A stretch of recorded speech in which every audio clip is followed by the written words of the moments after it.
Midagi meie kursuse töösarnast. Siin on siis kahekohaline kuivkäimla ja nagu näha siin, et Terra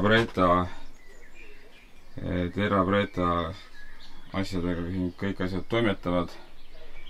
On ventilatsioon, siia siis saab siis lasta siis nii number 1 kui number 2 ja selline ilus kujundus, savikrohv, kõik muud asjad.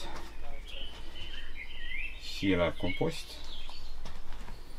ja siin mõningad fotod me oleme teinud sellest nagu varem, sellest kohast. Ta on siin mäe peale ehitatud ja mäe peal on see eelis, et sa saad ära kasutada gravitatsiooni jõudu ja kõik kukub ülevalt alla. Sa ei pea midagi selles mõttes vedama ega pumpama ega tegema. Näete, selline kena maja on siin.